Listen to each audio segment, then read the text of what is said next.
ভারতের বিপক্ষে চলমান টি-টোয়েন্টি ক্রিকেট সিরিজের প্রথম ম্যাচ শেষেই গুঞ্জন ছিল এই ফরম্যাট থেকে অবসর নিতে যাচ্ছেন অলরাউন্ডার মাহমুদুল্লাহ রিয়াদ। অবশেষে সিরিজের দ্বিতীয় ম্যাচের আগে টি-টোয়েন্টি ফরম্যাট থেকে অবসরের ঘোষণা দিলেন তিনি।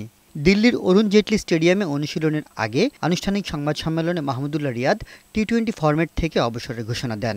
First of all, yes, I'm retiring from the T20 cricket after the last game of this tournament, of this series. Actually, I was pre-decided before coming here. I had a chat with my family and with my coach and captain. ভবিষ্যতের জন্য তরুণদের সুযোগ করে দিতেই T twenty format থেকে অবসরের সিদ্ধান্ত নিয়েছেন মাহমুদুল্লাহ রিয়াদ। পরিবার ও বোর্ডের সাথে আলোচনা করে এই সিদ্ধান্ত নিয়েছেন বলে জানিয়েছেন।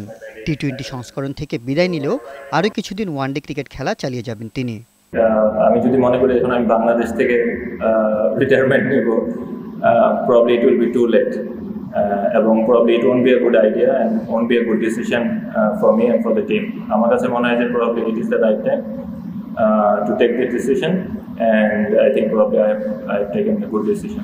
আমি জানি না আমি কতটুকু ভালো করতে পেরেছি বা আমি কতটুকু করেছি টিমের জন্য, but I have tried my level best to serve for the team. 2007 সালে আন্তর্জাতিক টি-টোয়েন্টি ক্রিকেটে কেনিয়ার বিপক্ষে অভিষেক হওয়া মাহমুদুল্লাহ রিয়াদ এই ফরম্যাটে খেলেছেন 139টি ম্যাচ। 8টি হাফ সেঞ্চুরিতে মাহমুদুল্লাহ রিয়াদ করেছেন 2395 রান। টি-টোয়েন্টিতে বল হাতে মাহমুদুল্লাহ রিয়াদ নিয়েছেন 40টি উইকেট। এর আগে 2021 সালে আন্তর্জাতিক টেস্ট ক্রিকেট থেকে অবসরের ঘোষণা দিয়েছিলেন মাহমুদুল্লাহ রিয়াদ। এস এম সুমন, বৈশাখী সংবাদ।